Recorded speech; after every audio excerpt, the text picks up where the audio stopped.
Hello, everyone. Welcome back to the AAS YouTube channel. And this is part of the good stuff. This is the AAS Journal Author Series. And I'm super happy to have Shannon MacKenzie with us today. Hi, Shannon. Hey, how's it going? I'm doing well on this February 1st of 2022. It's the Lunar New Year Day. It's the year of the tiger as we launch this one. It's very exciting, especially for people from Cincinnati like myself who are Bengals fans. It certainly is the year of the tiger. Yeah, go Joe. That'll be awesome. That is a very cool piece of artwork you have over your left shoulder. Is that something you did? What is that? Thank you. This is a drawing of a dragonfly that my aunt and uncle from up in Ottawa actually sent down to me when they heard that dragonfly was selected, because I'm on the dragonfly team. Yes. Okay. So it was a really nice surprise to get in the mail. That is very cool. That is so awesome. It's really well. It's very nice. Thanks. Super. And speaking of, and where are you located at, Shannon? What's your geolocation? I live in Catonsville, which is a suburb of Baltimore, Maryland, and I work at the Johns Hopkins Applied Physics Lab, so just a little bit north of work. Mm-hmm. Snow on the ground there in February? Just a little bit. There, the shadowy parts have yet to receive enough insulation to melt away. Spoken like a true planetary scientist there. There you go. Very cool. And Shannon, what do you like to do for research? When I get the chance to do pure research, really love diving into the Cassini data set. Cool. To analyze the surface of Titan and try and figure out what those data are telling us about that fantastic world that we'll talk more about as we dive into the paper.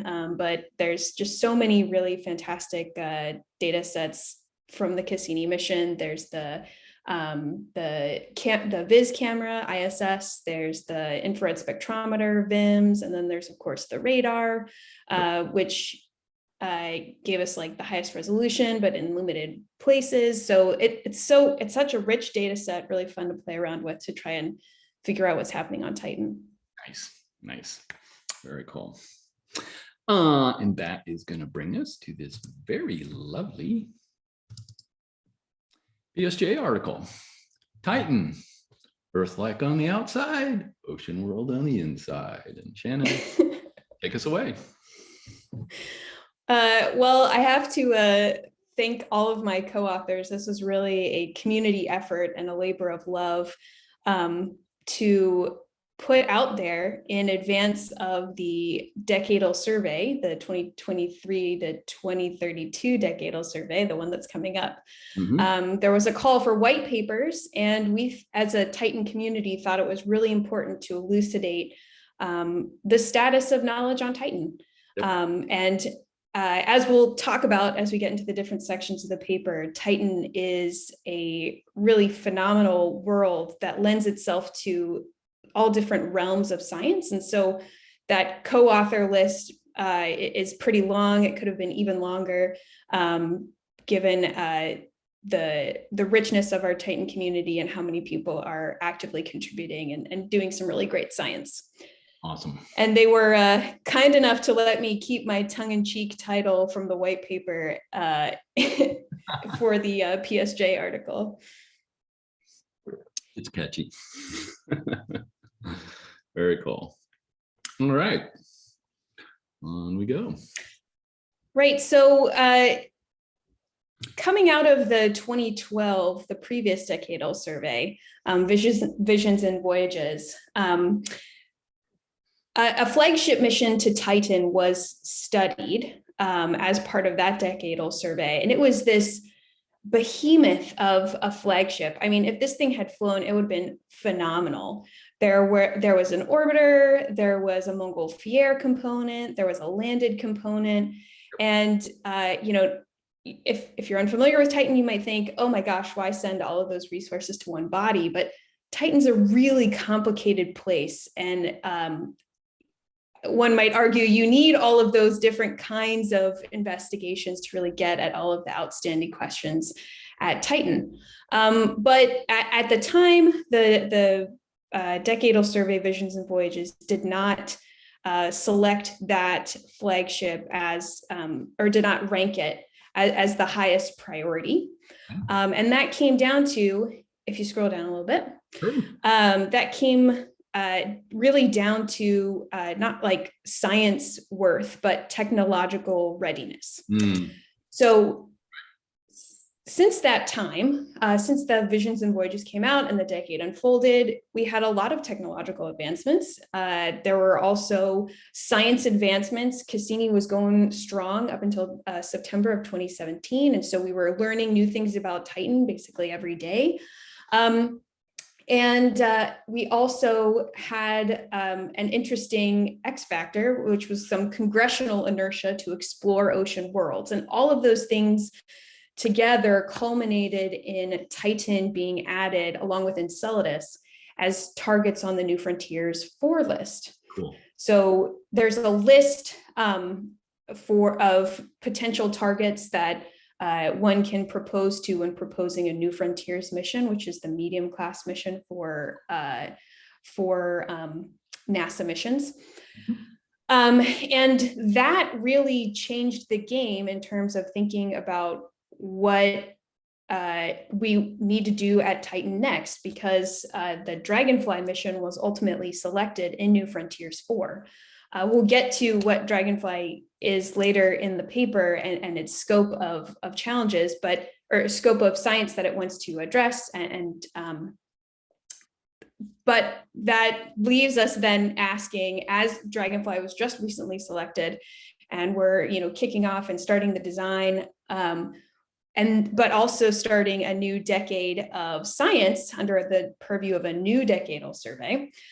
So we as the Titan community sat together in the proverbial room.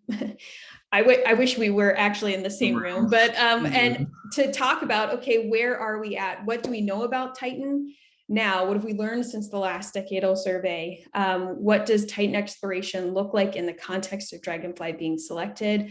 What questions are left to be answered, and how does answering those questions actually affect other realms of planetary science? So that's what we tried to shove into a 7-page white paper, and then mercifully, when publishing it here in this focus issue, we got to expand a little bit more, which was really, really, really great. Right, and congratulations, Dragonfly being selected. Thank you. So the way this paper is laid out is we tried to start from the outside in on Titan. So this first section, Titan is an organic world, talks about the atmosphere. So we can just go ahead to scroll down to figure 1. So we're looking at least a pretty picture. There we go. Thanks. So hopefully one of the first things you notice when you look at this figure is some of the similarities in the structure of Titan's atmosphere and Earth's atmosphere. This similarity is unique in the solar system, but you'll note that there are 2 different altitude scales, one for Titan and one for Earth. Titan's atmosphere is thicker. When you're sitting on the surface of Titan, you experience a pressure of 1.5 bar, whereas here on the Earth, it's generally around 1. So there are some differences in the structure, but it's that similarity that makes things pretty interesting. Compositionally, there are also a lot of similarities. Titan's atmosphere is mostly nitrogen. Earth's atmosphere is also mostly nitrogen. And then we have these trace species that can act as a volatile. On Earth, it's water. We have water in gas, in liquid, and solid. As we were talking about before, I'm looking out my window and can see some snow on my neighbor's roof.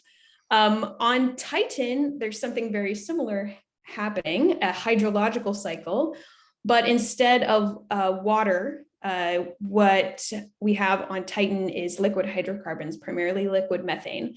So in the bottom figure is kind of a summary of that cycle. Methane condenses into clouds. We have methane rain onto the surface that then can flow in rivers, making their way to lakes and seas. And then eventually that methane evaporates back into the atmosphere. Ethane may also be an important part of the hydrological cycle, but that's one of the key unknowns that we'll dive into in later sections. A problem with this cycle, however, is that methane is perpetually being lost in the upper atmosphere. As cosmic rays or other energetic particles, maybe from Saturn's magnetosphere, some from the sun, hit Titan's upper atmosphere, you actually get a breakdown of methane, and some of the hydrogen gets lost. Some of the constituents then go on to recombine with nitrogen, recombine with each other. A whole suite of organic chemistry starts to take off in the atmosphere due to those energetic particles. But there is fundamentally this loss of hydrogen. So does that mean that Titan's atmosphere is really young and has a short lifespan? There's some evidence that the atmosphere could be, the time scale, the age of the atmosphere might be 500 million years old, but it's not clear then how some of the surface features would get there. So we would need some kind of resupply mechanism to kind of pull all of the pieces together, a resupply mechanism of methane. We don't really know what those are, but some of the hypotheses are shown in the right-hand side of the bottom of figure 1. Maybe there's a cryovolcanic eruption and that releases some of the methane and other organics in the interior into the atmosphere. Or maybe if there are methane clathrates, you can get some release of methane every time you have an impact into the ice crust. So those are some of the key fundamental unknowns. How long has Titan had this thick atmosphere that's doing all this interesting organic chemistry, and how long will it have it? And we haven't quite figured out yet how to answer that question with Cassini data. So we think we might need to return and collect some more data. Another important thing about the atmosphere that I haven't mentioned yet is all of that chemistry. So the process that started by the breakdown of methane, the photolysis of methane, ultimately leads to the creation of some of the compounds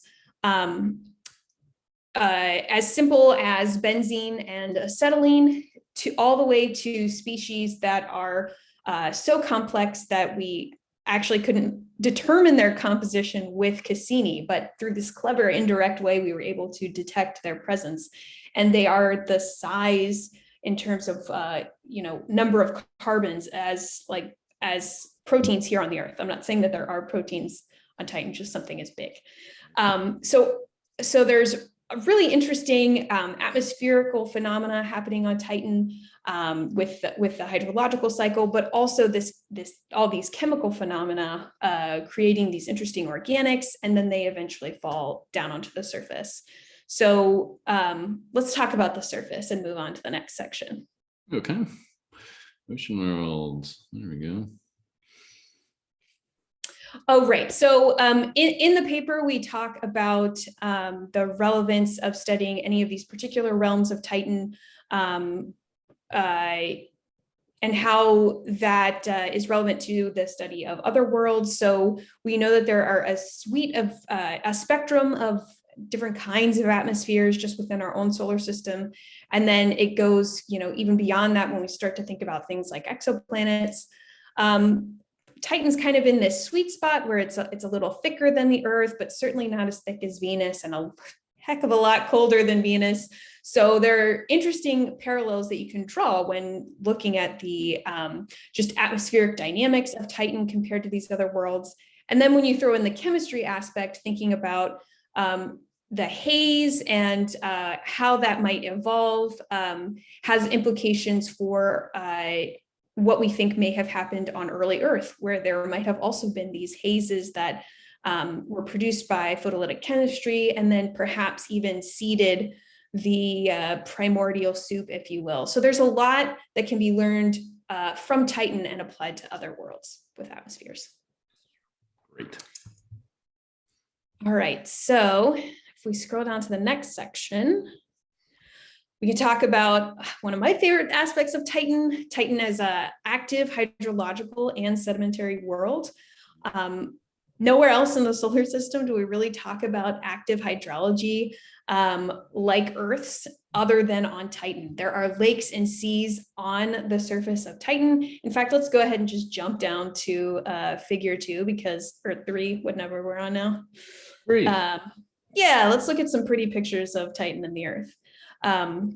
So the hydrological cycle, again, on Titan is taking place with liquid hydrocarbons rather than water here on the Earth. But you can see that even though the constituents are different, the shapes, the landforms, the morphologies look very similar. And that means that some of the fundamental processes that you and I are very familiar with just by being a human and experiencing the Earth here translate to studying this ocean world out orbiting Saturn 10 AU away. So the top panel is showing on the left-hand side one of the areas of Kraken Mare, which is the largest sea on Titan. And then on the right, for comparison, I think it's the Chesapeake Bay. Yes, it is. Yeah. Hometown Bay, showing some of these like drowned valley features, which suggests to us that the sea level on Titan has changed in the past. The middle panel shows another hydrological feature, these white kind of cone shaped, perfect. Those cone shapes are actually fans. So as a river kind of dumps out, or stream, you kind of like a delta, but drier, you get this interesting deposit of sediments that tend to be sorted by size. And on the right-hand side, we see that same thing in Death Valley here on the Earth. So sediments are created on Titan sometimes by that flowing liquid and reworked and redistributed all across the surface of Titan. Yep.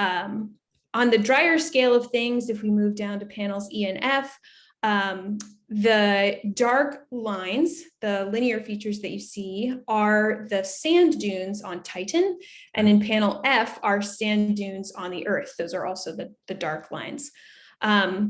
A fortuitous balancing of the atmospheric pressure, increased atmospheric pressure, and the decreased gravity on Titan, and the kind of normal wind speeds that we expect mean that sand grains on Titan are expected to be about the same size as sand grains on Earth, but their composition is totally different. There are no rocks on Titan. There's no quartz just sitting around. Instead, the bedrock is water ice. And so you might think, oh, the sand should be water ice. We all thought that too. Turns out they're not. The sand grains are made out of organics, which means that they ultimately come from that photochemistry in the atmosphere. And we don't actually know how you grow the sand grains to be, 200, 300 microns in size from the tiny little 1 micron haze particles that fall out onto the surface. Hopefully that's a question that Dragonfly can answer. That would be very nice. Very cool. Yeah. So how does this relate to studying other worlds? Well, there's a lot of comparisons that we can make between Earth and Titan, obviously studying shoreline change, but shoreline change is actually also important for Mars as we try to interpret those paleo shorelines that we see on Mars. But beyond that, the Titan as an ocean world, which we'll talk about in the next section, it is the organic rich end member. So I think this is the next figure. Oh, there we go. Thanks. So the other ocean worlds have an icy crust, and maybe there's some interesting chemistry happening on the surface, like at Europa, and to some extent on Ganymede. But on Titan, we already have all of the rich organics sitting on the surface. And so the questions that we ask are a little bit different in terms of how do you, mix organics with liquid water? On Titan, finding the organics is not hard. They're everywhere. It's finding that liquid water. So it's an important piece of the ocean world spectrum to be thinking about. What happens if you have oodles of chemical ingredients to work with in terms of that habitability equation, and instead you're looking for like liquid water. Good. Okay, I'm with you. Okay, so then I think the next section we talk more about the interiors, so we can just stay on this figure because this is a section that was a little longer in shorter in what do we know and longer in what do we need to find out. Titan is an ocean world, much like our other favorites, Europa, Enceladus, and Ganymede. But it's more akin to Ganymede because it's so big, and its radius suggests, then you'll notice there's a tiny sliver between the brown rocky core and the blue ocean for both Ganymede and Titan, and that we think is a high pressure ice layer. It's still an unknown question whether or not this ice layer would form for Titan. I mean, kind of depends on things like how thick the ocean is, how thick the crust is. We don't have a good constraint on that. I mean, 50 to 200 kilometers is a constraint, but it's not a great one, right? So there may be this high pressure ice sitting at the bottom of Titan's ocean, effectively separating the core from the ocean. And that initially kind of was a death knell for thinking about, oh, well, Titan's ocean can't be habitable because the rock is not interacting with the water. You're not going to get those important elements or energy sources that you need for a biosphere. Let's forget about Titan's ocean. But there's been some fantastic work coming out studying those high pressure, high phase ices and how do they actually behave. Turns out you can actually get an exchange of materials through those ices. That's the first thing to note, especially things like salts, which would be important for energy sources or some kind of biochemistry. But we also are learning more about when those ices form. Is it a given that high pressure ice layer actually exists on Titan? It's not. It's an unknown. So there's a lot of exciting work to go here on the Earth, building better models, understanding ice properties better. But also we need to go back to Titan and get a better gravity measurements, better topography measurements actually might also help to start to tease out what's happening in Titan's interior. I just want to pick up one point you had mentioned earlier, and that was the new work on the interaction between ice and rock.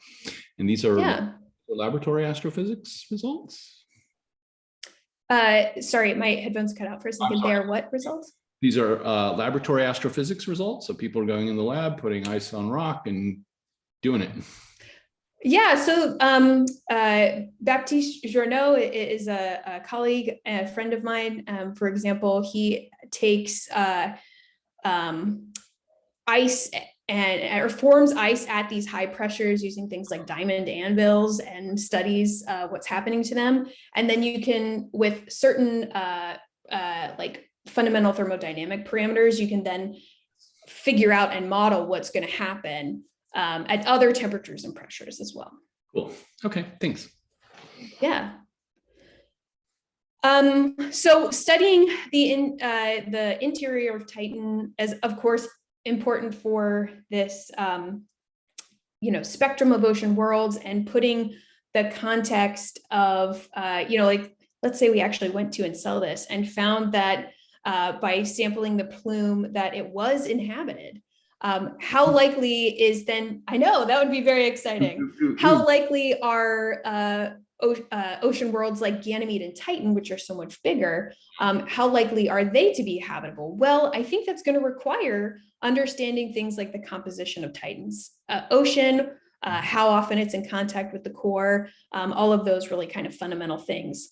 to allow us to then extrapolate even beyond our own solar system, how likely are ocean worlds in all of the solar systems. Mm-hmm. Mm-hmm. All right, so we've stepped through kind of the 3 layers of Titan. And I think next is thinking through the habitability of Titan. Is Titan a habitable world? Right. So there are kind of 2 ways to think about it. If we take the fundamental assumption that habitability requires liquid water, chemical ingredients, certain essential elements, and energy sources, yep. Titan makes a really interesting candidate because we have oodles of chemical compounds to work with thanks to that atmosphere. There are potential energy sources from that chemistry. There is also some amount of sunlight hitting the surface, right? So there's some intriguing some intriguing possibilities there.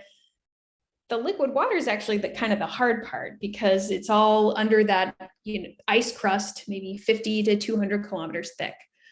So you can think though about the crust is also made out of water. When does it get melted? Well, anytime you have an impactor hit the surface, all of that kinetic energy gets deposited into the surface and sometimes will form these melt pools.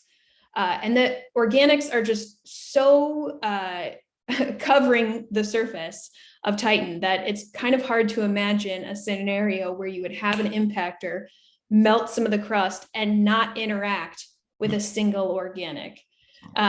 We have yet to find a pure water ice signature on the surface of Titan, which is both probably a function of Titan and our instrumentation. So I would hazard a guess that there's going to be organics mixing with that melt pool. Now, the melt pool is going to freeze. The surface temperature of Titan is about 90, 94 Kelvin. So that's why the crust, his water ice is as hard as a rock, basically. But that transient time is time that the water and the organics can then do some chemistry. How interesting does that chemistry get? Well, lab experiments here on the Earth suggest that you can form things like amino acids very quickly on the timescales of like weeks to years at different temperatures. So one of the driving questions for Dragonfly is to get at those kinds of impact melt samples and look for evidence of these water organic interactions. Basically, how far can chemistry progress in the absence of biology? We know that in Titan's upper atmosphere, it's already forming really complex molecules the size of proteins. So what's happening on the Earth when you throw some liquid water, or on the surface when you throw in some liquid water? Yeah. One side question, do we know observationally if Titan has strong internal heating, either from latent heat of formation or from radioactivities, or? Yeah, we don't have great constraints on that. There's probably some tidal heating happening as it's moving around. The extent of the rocky core is kind of unknown. So that's not my area of most expertise, but I'm pretty sure it's not well constrained. I'm just looking for another energy source, right? Internal. Yeah. Oh, exactly. Yeah. That was where I was going with that. But okay, good. Well, so you could flip the script though and say, what if the liquid isn't liquid water? What if the liquid in that habitability equation is instead liquid hydrocarbons? Liquid hydrocarbons are non-polar, so doing chemistry in them is, for me as a non-chemist, it's very non-intuitive compared to our experiences here on the Earth. Reactions can happen a little slower. They're not going to happen with the same polar species that we're used to. So while it's kind of an out there idea, Titan does offer us the opportunity to explore changing that variable. And what if it's not liquid water that you have, but a liquid, a non-polar liquid? What does that mean for habitability? It might mean that it's not habitable, but we need to sample the surface of Titan and figure out what's actually sitting there to tease out those questions. Right. All right, so where does that leave us? We've kind of talked a bit about some of the things that we know and some of the things that we don't know. There's obviously a lot more in the paper that we can't cover in this little chat. But where does that leave us going into the next decade? Okay. Well, Dragonfly is a New Frontiers mission, as I mentioned, and it is a relocatable lander. So that means that the spacecraft, it's the only spacecraft that's going all by its little lonesome self to Titan. There's no orbiter, for example, so we have to send all the data back ourselves. Yes.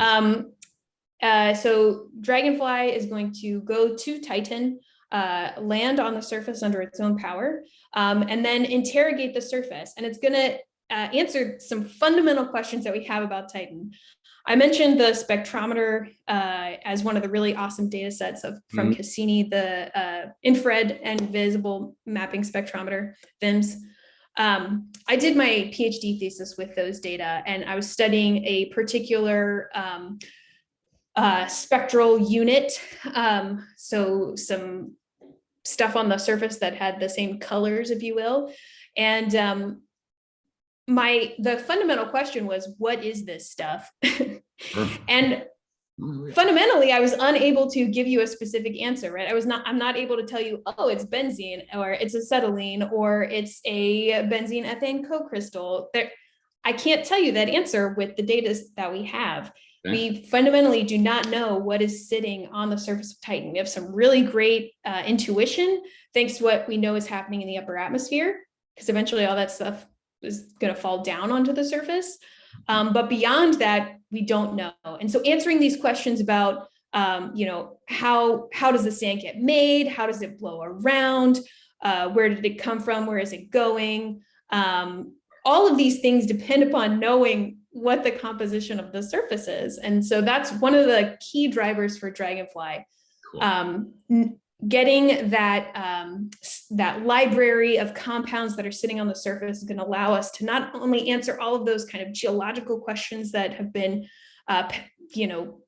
getting at us since we first saw the surface of Titan with Cassini and Huygens, but also allow us to investigate those habitability questions. Like, are there amino acids sitting on the surface of Titan? How prevalent are they? Do they have any kind of handedness? Dragonfly is going to be able to answer those questions. In order to answer those chemical questions, you have to get some kind of sense of the geological context. Where did this sample come from? How has it been modified? How does it relate to the area around us? What's the hydrological conditions in this area? That kind of feeds into our understanding of what happened to a given sample. So that's why Dragonfly is carrying things like a meteorology package, a gamma ray neutron spectrometer, a suite of cameras, as you might expect. We're not going to go to Titan and fly around without some cameras. And then also a geophysics package to try and listen to what's happening in the crust of Titan. Oh yeah. Yeah. So Dragonfly is going to provide the kinds of data that we need to answer a lot of questions at Titan, but not all of them. And that's because we specifically designed it to do these local in situ investigations. And in order to do that, you sacrifice, if you want to use that verb, the ability to answer big global questions. And we know that Titan, like the Earth, has important global processes because of that atmosphere. Things are happening seasonally that are driving where the hazes form and where they fall on a hemisphere to hemisphere timescale. Not only like the liquids, but also these hazes, these particles that we think may be important for understanding prebiotic chemistry. We also don't, we're not going to get, while Dragonfly is going to get exquisite topography over areas that we like fly over, that's kind of the data that we need, Dragonfly needs in order to know where is best to land, from both a safety perspective and like a science perspective. But that's only going to be for the small area that Dragonfly is interrogating, which is in the equatorial region. And so many of the questions that remain surrounding Titan's hydrology and the sedimentary cycle are tied up in understanding the topography of Titan. We only have topographic data for 1% of this moon from Cassini. So you might imagine that that is insufficient to really ask some of the detailed questions about where is the liquid going. I almost said the water. That's a common slip up in the Titan community. Yeah. Where are the liquids going? How fast do they get there? How quickly do sediments get redistributed? How often? All of these questions are really intimately connected with both topography and the atmospheric, like hydrological cycle. So Dragonfly is not going to be able to answer those questions because it's not designed to. We would need something like an orbiter to go back to Titan and provide those kinds of data. So there was another white paper that was submitted to the decadal survey detailing an example of what an orbiter going back to Titan might look like. What kind of science questions would it answer? That was led by Jason Barnes at University of Idaho.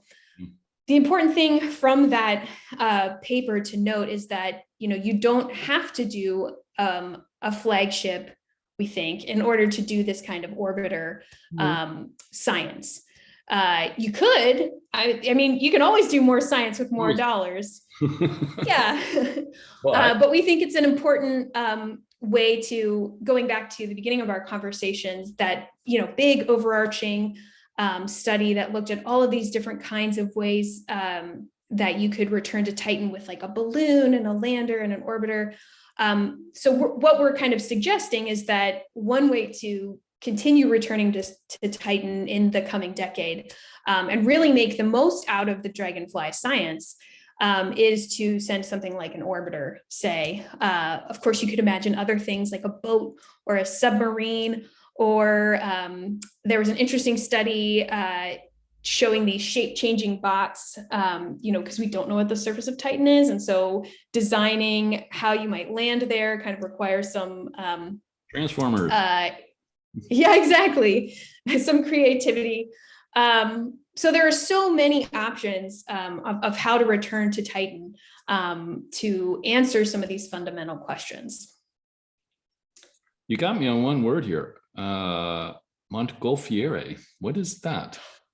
Sorry, that's a hot air balloon. Hot air balloons were actually first created and designed in France. And so the French word is Montgolfiere. Thank you.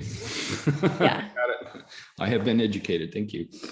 Very good. I actually went to the house of the brothers who did like the first flight. Really? It was in Avignon in France. And there's some really interesting like courtyard artwork where they've drawn little hot air balloons like in the stonework to pay homage to the history. Very cool. Do you speak French? Poorly. You rolled that off pretty well, so. Very good. Too rusty. Very cool. Okay. And then we end off with an unparalleled destination.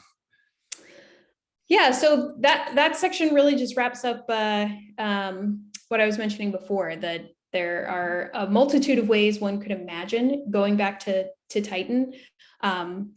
Which one you or any future PI might choose really depends on the kinds of science questions that they want to answer. And so this paper it was a labor of love trying to lay out just take a snapshot in time of what are those questions right now as we move into the purview of the next decadal survey. Awesome. Very nice. Shannon, thank you so much for walking us through your very lovely article on Titan. Thanks for having me. Sure. And you touched on it a little bit there, well, throughout the article, really, since Dragonfly is a TBD. But where do we go? What are sort of the next steps, let's say, over the next 2 to 5 years? So is there additional technology readiness studies to do for Dragonfly? Or are there additional laboratory astrophysics that could be done? Just sort of where do we go over, let's say, the short term, 2 to 5 years on Titan? Sure. So the great thing about studying a multifaceted world like Titan is that there are so many questions left to ask. In the paper, we mentioned, that there are labs all across the world who are addressing the questions of, can we make some laboratory analogs of those haze particles? And then let's play with them. Let's see what happens. How strong are they? What happens if you mix them with water? What are they actually made out of? Mm-hmm. So there's tons of lab work being done. Really exciting stuff. There's also ground-based observations that are happening. There are some really fantastic papers coming out of teams using ALMA data to identify compounds in Titan's atmosphere at altitudes that weren't accessible to Cassini, or compounds that weren't couldn't be seen by Cassini. So there's a lot of new identifications being made, even though we no longer have something in the Saturn system, which is very exciting. Of course, JWST has just come online. So there's, I know that there's some Titan science in the works, planned to be done with that. There's so much Cassini data. Cassini was in orbit around the Saturn system from 2004 to 2017. Not all of that time was spent at Titan, but there is a lot of data there that we can analyze, reanalyze. New ideas are coming out of how to analyze, so that's very exciting. But in terms, and of course, there's a lot of interest in technology development for ocean world exploration. Stuff that's being developed for Europa or for Enceladus probably also applies to exploration of Titan, in addition to what's being done for Dragonfly. The other kind of big thing that's going to happen is the decadal survey is going to be announced in April-ish, I heard. I have no insider information. I am in no way affiliated with the decadal survey. That's why I helped write the white paper, or this paper.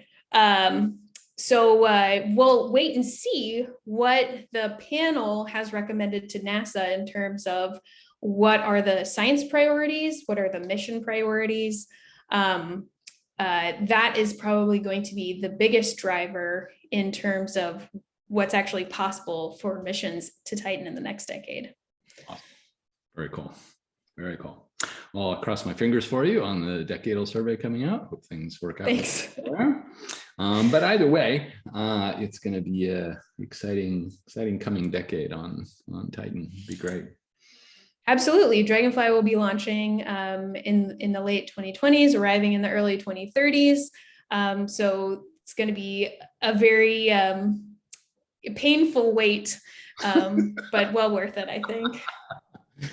Just in time for me to do my PhD thesis or something. Ho, ho, ho. Yeah. All righty. And that will do. Shannon, thank you so much. And that will do, everyone. And I hope this made your astronomy day just a little bit better. And we will see you on the next one. Bye-bye. Bye.